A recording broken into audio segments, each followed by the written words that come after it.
Hi everyone.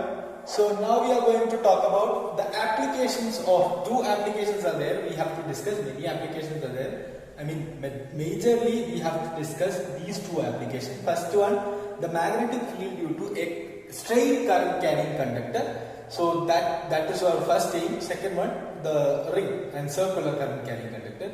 And the thing is, first you just consider, like I'll explain each and everything about this derivation. And we are following the textbook method of derivation. There are other types of derivations as well, but we first we have to cover the board. So let's understand this one. Okay, it's textbook derivation. And the thing is, this is actually an easy method only. This is also easy method, and the other methods are also easy. Okay, and in some other method, in 2-3 methods are there, and in the third method, the direct equation will come in the other equation, and that equation also we will discuss. No worries. Okay. So let's talk about it. Okay, and first of all, you have to understand what is exactly what are the terms and conditions, etc., etc. First thing, listen, all of you listen. So this is a straight current carrying conductor, and the current passing through is I. Okay, a current is passing through, this is I. And there is a point P here, and O is some other point, and which is this O is the center, which is directly connected to the point P. Okay, and there is an angle making alpha and beta. Only you have to know this value is equal to A. And the O could be a random point on the conductor. Okay, O could be a random point on the conductor.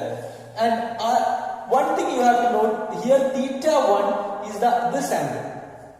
Okay, so AB is the conductor and theta is the angle P, this point PAO. And what about this one? This is the external angle, θ2. Okay, so it is θ1 to θ2. Okay, and again, and what is theta actually? Theta is this one. What is this one?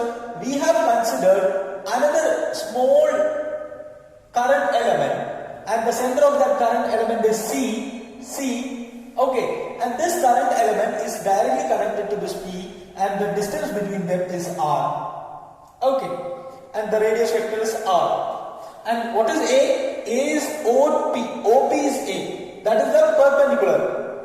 The perpendicular from P to O. Okay, and this current element's length is dl, and this current element is at a length of L from O.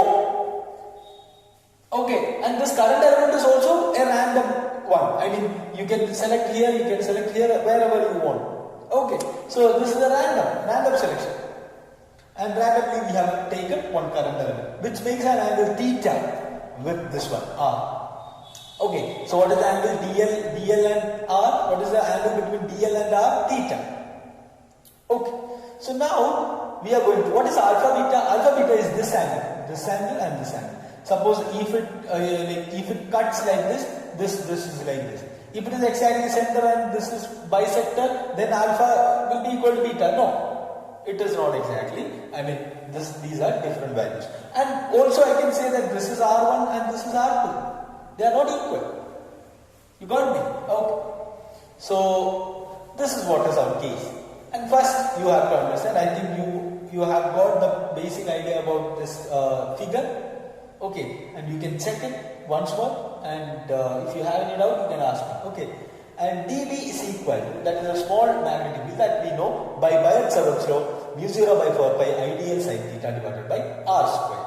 Okay, now we are going to understand something, that is, we have to convert some values that we do not know particularly. Such things we have to convert into a common one. Why? Because here dl is a variable, R square is a variable, sin theta is a variable, right? Theta is a variable, and it could be anywhere. So we want to convert all the variables into a particular variable. then only we can do that. That is a common idea, right? If there are 2, 3 variables are there, then we do not know. That is a higher mathematics. That integration is higher mathematics. So what we do is, we will try to convert all the things into one particular variable, then we will process it and then we will get it. Okay, so what I am going to do is, look at this. Here, how much is tan 180 minus theta? That what is 180 minus theta? This one. Tan 180 minus theta is opposite side divided by adjacent side. That is A divided by L. And also we know that tan 180, that is tan 180 means pi. Pi minus theta is equal to minus tan theta. So so I can write tan minus tan theta is equal to A by L, or L is equal to here it is, L is equal to minus A divided by tan theta. Okay, minus A divided by tan theta. And also I can write L is equal to minus A cot theta. Okay, and what is R? R is equal to minus A cosec theta. Okay, R is equal to minus A cosec theta from the same triangle. From the triangle OCT. From the triangle OCT. Okay, R is equal to A cosec theta. Then, what is DL? How do you get DL? L is here. So, DL is equal to minus A cosec square theta. Why? Because d by d theta of cot theta is equal to minus cosec square theta. That you have studied, right? So, I can write DL is equal to A cosec square theta d theta. Now you look at this. I can substitute for DL, I can substitute for R, already sin theta is there. So I have converted all into theta. I have converted all the variables into theta. So now mu 0 by 4, mu 0 I divided by 4 by A cosec square theta, that is DL. So I is here, okay, I is here, DL, A cosec square theta, d theta, that is DL from here. Okay. Then divided by R square, A cosec theta the whole square into sin theta d theta. That sin theta is already here into d theta, not d theta. I mean, this d theta is overly written. Oh, I'm sorry. Into n. Okay, that's sin theta into n. Why n? Why n? That is a directional vector, directional unit vector. Not other thing. Okay, you don't have to worry about that n. That n could be like, you can write dl cross r. It is actually, what is this n? I can write it here. I will write it here. What is that n? Capital N. That is dl cross r, the vector. That vector. Okay, dl cross r vector. Okay, that directional vector. Then, so you know that here cosec square theta is here. Both are cancelled. 1a got cancelled. So dt is equal to mu 0 I divided by 4 pi a into sin theta d theta. Now look at this. This is a beautiful form.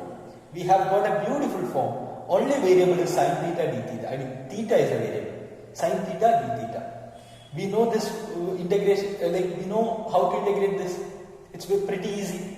Okay, so integrate. What is db? db becomes b integrated. Then integrate, then mu 0 I divided by 4 pi a, this is constant, into integral theta 1 to theta 2. From where to where? Theta is varying from here to here.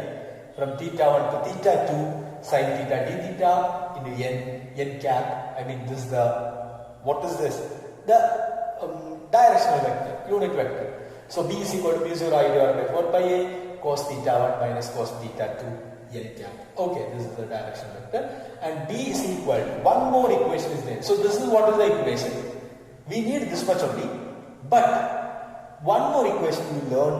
So that is b is equal to mu 0 I divided by 4 pi a sin alpha divided plus sin beta. Okay, so we can also derive this formula, but only thing you have to understand, we need this formula only. We are not supposed to consider this formula like derivation. You don't have to consider. You can consider this much and you can finish it. Okay, but the thing is, this formula is very important in the problem solving perspective.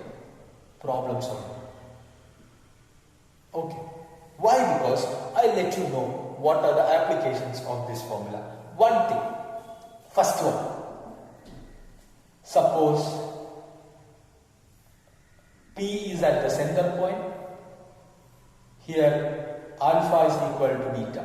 Both are alpha. Then it is mu 0 I divided by 4 pi a b is equal to into sin alpha plus sin alpha 2 sin alpha. So b is equal to mu 0 I divided by 2 pi a into sin alpha. Next one, second one. Suppose it is infinitely large. Okay, and some point P is here. If the length is infinitely large, which means like the length is that much big. Okay, then what about this angle alpha beta? Alpha will be like this, beta will be like this. So both the angles are 90 degree. So b is equal to mu 0 I divided by 4 pi a into sin alpha plus sin beta, sin 90 plus sin 90, that is 2 sin 90, that is 2. B is equal to mu 0 I divided by 2 pi a. This is what is the magnetic field produced by at a point P. Magnetic field produced by an infinitely large current carrying conductor at a point P. Okay, at a distance A. Next is, one second. So I am going to remove this. If you haven't written or if you haven't noted it, then pause the video and note it. Okay.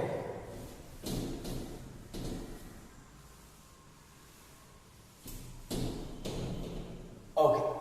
And third application.